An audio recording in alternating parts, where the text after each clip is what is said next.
Hi, everyone. Welcome back to Gray Matter, the podcast from Greylock, where we share stories from company builders and business leaders. I'm Sarah Guo, a general partner at Greylock. We're excited to produce another episode of our Work from Anywhere series about the changing world of work. My guest today is Shane Kovalsky, who is the founder and CEO of Mystery. The company is addressing the growing problem of employee engagement. High-performing teams need to be engaged to have trust in leadership to build bonds with coworkers. The pandemic and the widespread shift to remote work has made those objectives 10 times harder to achieve. While the pandemic appears finally to be modulating, many of the changes that it brought to the workplace are here to stay. From hybrid models to remote first or largely distributed teams, the physical office is simply no longer the default place where many employees interact. And so many of the natural opportunities to build morale and connection have disappeared. Let's talk about what we can do. So welcome, Shane.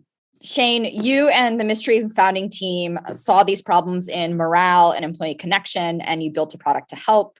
Can you start by describing how Mystery works? Yeah, absolutely. So Mystery is the first end-to-end platform for proactive employee engagement. And what that means is we give people leaders, HR teams, all the way from the CEO down to team managers, a real lever to move important employee engagement metrics like sense of belonging, cross-team cohesion, intra-team cohesion, things like that. And we do that right now through virtual events that employees actually will enjoy going to and are really designed around hitting those types of metrics. So if I'm joining one of those events, it might be me and my existing team for intra-team cohesion, or we might be pairing you with the cross-team or somebody that you might not even know that you're similar to based on employee interest graphs. All in all, it's a way that a team can just enjoy and have fun, but while also moving the metric and bonding and finding those important connections that were lost in a distributed workforce. Yeah, the easy button for team connectivity and fun sounds amazing right now when so many people are struggling with this. It also sounds like very hard to achieve. Where did the idea come from? Like, why did you believe that that's something you could deliver with a platform? Yeah, so Mystery actually has its roots a little while back. When we first started, we launched as a consumer experiences business. Personally, I have a passion for marketplaces. I've worked in two prior and saw an opportunity that, basically every business experience marketplace that I'd started had in some ways stumbled and or failed.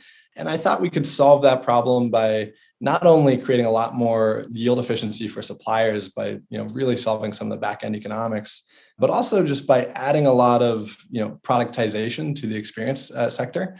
We were in-person experiences, things like actually going on a date night, as an example.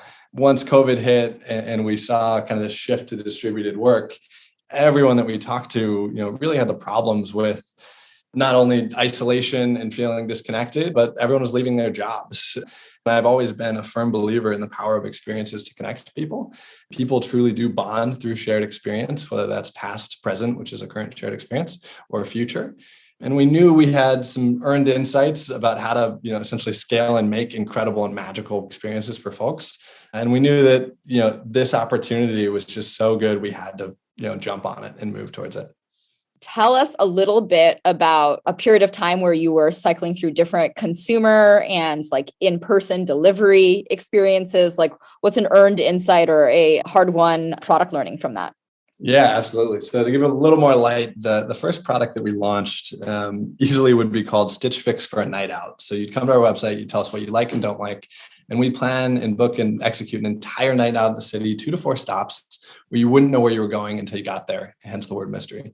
The idea was that it was a marketplace where we could pick when, where, and how people spent their money, physically move bodies around the city and solve a lot of really important problems for the experience sector. Everyone knows restaurants are a pretty bad business. Experience and activity providers are even worse. The average one runs at about a 10 to 20% yield efficiency. So we learned a lot about, what makes a magical experience, even through that, even just the power of expectations for an experience. We've kept the name Mystery in many ways because it is the single largest lever that you can pull from a product perspective to make an experience amazing. And I'll give you an example. Most people, when they talk about experience design, they talk about the hero's journey, the hero that, goes through the darkness of the sorrow and comes out the other end victorious and has to, trial and triumph, whatever it is. And people look at that and they see the hero. Mystery looks at that and sees expectations being lowered and then subsequently raised. And we realize that most happiness and joy is just the manipulation of expectations. And the best way to productize an amazing experience is to take expectations and kind of throw them out the window. All the way from that to, an understanding of when I arrive at a restaurant, what is the most magical experience? And it's little things like if we know you love red wine and you sit down at the table, well, the waiter should say like, hey, Sarah, like you love red wine. I've got a Tempranillo in the back. I think you should try it out. It's how you're greeted, how you're opened into this experience. There's so many amazing things you can do with technology that really makes experiences just magical and amazing. And it's a basic concept. I think one of the things that a way it got described to me that I love is experience design is a lot like a comic book. When you're reading a comic book and you're going pain to pain, in your head, you're seeing all this amazing action and color. When on the page, you're just seeing, a POW icon or something like that. You never see a character blink in a comic book, but in your head, it's always so much more amazing. Well, with technology, you can take all of these vast data sets about who you are, what you like, all these things about your background, and merge into all these amazing hospitality experiences that, when you're filling out a survey and saying, I love red wine, you're probably like, okay, like what's that for? But then once you're at that experience, you're at the table and they're like, hey, I know you love red wine. You don't think back to like, oh, I filled out that survey. They know that about me. Of course they did it. It's like, oh my God, how did they know? Like, that is incredible. And it's a lot of those basic learnings in the early days of our product. We planned thousands and thousands of these date nights. We just learned a lot about what it took to scale an amazing experience. And those are just two examples of many. When COVID originally hit, we got to learn a whole different part of the business. As you can imagine, not a whole lot of folks looking to go on a surprise night out in the middle of the pandemic. Our product went from, great and prospering to illegal in about 7 days. And, we're not the kind of team that sits around and waits for things to happen to us. So we really, really quickly in 7 days, this is back when we thought COVID was like this 1-2 month thing. It was like, no way it'll be here by summer. And we had a bunch of small businesses that we worked with that were going to go out of business. So we pivoted to what we called Mystery Night In, which was the same value prop to consumers. It was a date night in. You didn't have to plan versus a date night out. It was a box of activities, local goods, and a hot meal delivered to your doorstep. A lot of pain doing that in a week. We launched in 7 days, but we delivered, thousands upon thousands of these nights in, learned all the absolute trial and triumph of, physical good iteration and how to make, seamless experiences even better with some physical component. Just more tools in the toolkit for us as we start to build, this virtual event marketplace now for corporates. Just a ton of learnings about how these things come together in experiences. But yeah, I'd say, just to tail off that story, summer of 2020 came and the night in business we had was doing well, but a consumer D2C business was not really a passion space for me or the team. So we started exploring, we know we can provide scalable, magical experiences. Where should that work? And like I mentioned, with everything that's happening in distributed work, with the lack of connection, it was just an obvious bet. Yeah, well, I remember when we first met, I said like, wow, like the technology and the learnings that you guys have could be taken to many different areas. And you said a few things that really stuck with me. One was just a passion for understanding like what makes people connected. But two was like how much better of a business it was if the logistics pain gets constrained to like, I need everyone to be online. And sometimes there are physical goods, but mostly not. And I can offer people data support for hospitality and do all these magical things with software in the background if we're all interacting digitally. But perhaps even better than that, like people are really sick of most virtual experiences that don't have this level of thought and product design behind them. And so expectations have been lowered to the floor. And so I think that fits really well into your framework. I know you guys have had a ton of demand since making the move. Why don't you tell us a little bit about where Mystery is as a company today, like geographically, size, whatever you want to say about customers? So today we're about 32 folks. We're a remote first company that's split around, I think, 8 states and 3 time zones. We just recently raised a Series A led by none other than the amazing Sarah Guo. To date, we've raised just about $24 million. And with that money, we have this amazing opportunity to really own proactive engagement as a space grow the team and start to expand our offering. We're primarily focused on virtual events. Virtual events really, like you mentioned, people have very low expectations for them. Even if I were to just use an example, a virtual event versus an in-person event. One, like which one do people want to join? They're going to say in person almost every time today. And then which one does the company want people to join? They're also going to say in person because they think, oh, like virtual events are just worse. What we found and what we know to be true is that while call it the floor of quality for a virtual event is very, very low. It's as bad as like you hop on to a Zoom call, the guy's late, the half the team doesn't show up, everyone has their video off. It's not, you don't even know who's there. And the worst Zoom event in history starts the same way. It starts with, in normal times we'd be in my studio, but I'm just really glad that we all take a minute and just appreciate that we're bonding together. It's just like that shit's terrible. No one wants to go. So the floor is very, very low versus like, an in-person event, the worst thing you're going to get is a happy hour and you're going to get some drinks with your colleagues, right? If it's a happy hour after work, turns out the parents with kids at home aren't going to make that, right? The people that don't drink aren't going to be at that happy hour. You're getting vulnerability in people's emotions because they're drinking a little bit, but the ability of connecting the right people at the right time in the right place with virtual events is truly, truly magical. And people keep saying, oh, like maybe there's a golden bullet of like what's going to solve this. There's a hybrid work or morale around the office. The reality is like virtual events are the future. We just need to iterate on this up and up and up until we're able to make these, a year from now, we'll look back and say, God, like, why would I do an in-person event? All that to be said, like we're looking at trying to see, where it makes sense for us to plan. For us, the outcomes matter first, not the experience. So what events are actually moving the needle? Is it employee rewards? Is it food and bev? Is it maybe offsites as a product? Those are things that we'll maybe explore, but in the next year, we're really, really doubling down on virtual events that move the needle for employee engagement. In big part, just because there's just a hilarious sucking sound in the market.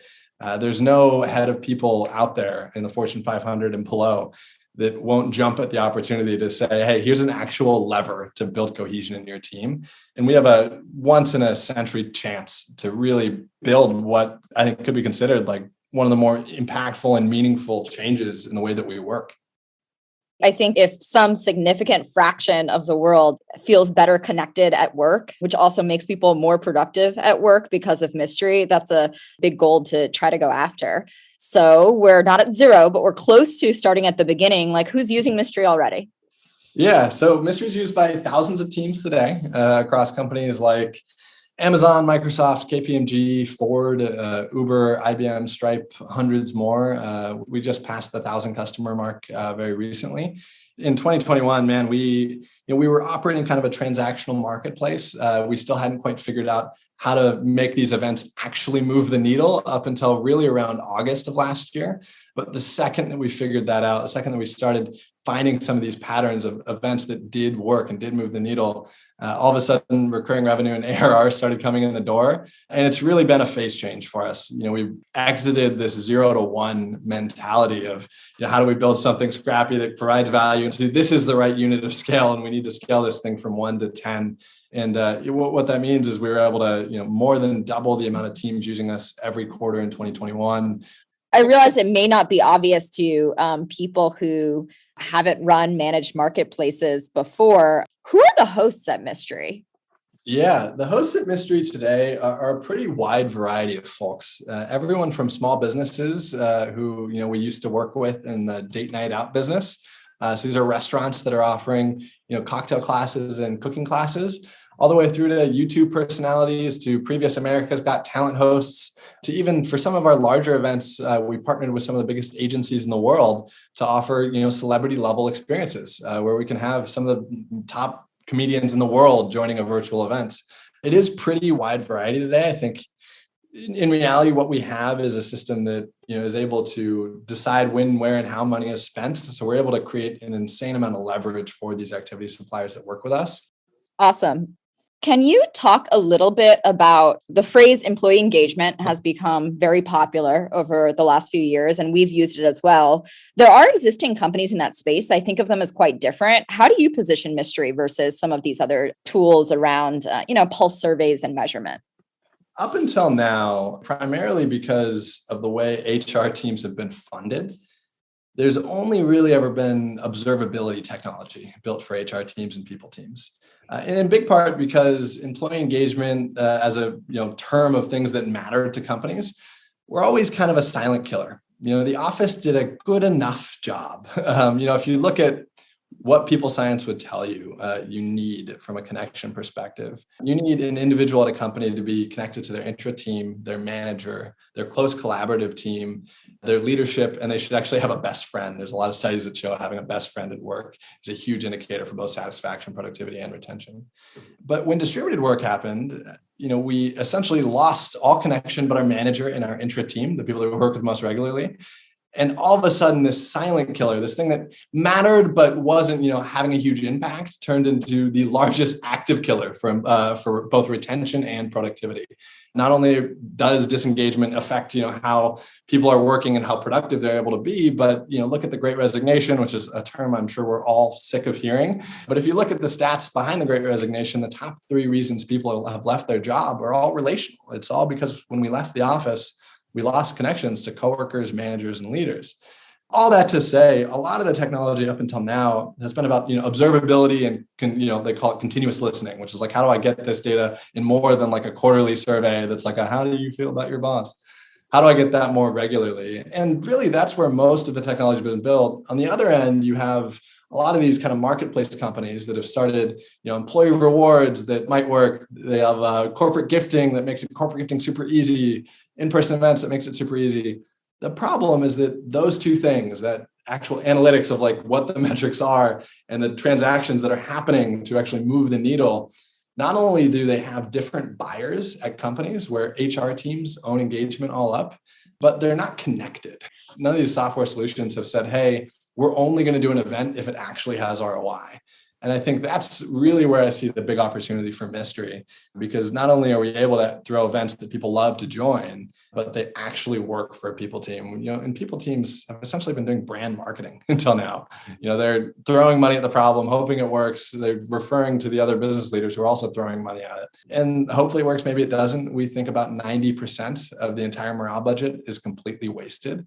On t-shirts you don't need, on corporate swag that's going to sit in the back of your closet, and, lunches that are sent to you that, maybe you feel good for a little bit. Fun fact, gift cards for employees is a massive, massive market. Why do we give employees gift cards if you wouldn't give your significant other gift card? It's because it means nothing when you get it. It's like, oh, okay. It's just the easy thing. It's what people have access to. Easy. Yeah. And that's, people have been optimizing towards making it easy to spend money.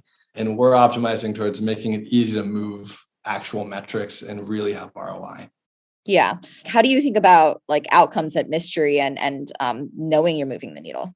So today we use a lot of what is considered best in industry. There's questions that have been developed on studies, what people generally call people science, that are Likert scale based questions.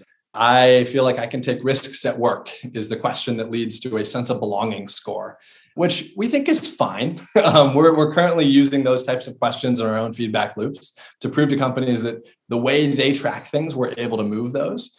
But part of the really huge opportunity for Mystery is to say, maybe how I feel I can take risks at work is relevant to my sense of belonging. But maybe we should just be tracking how many deep connections does each employee have.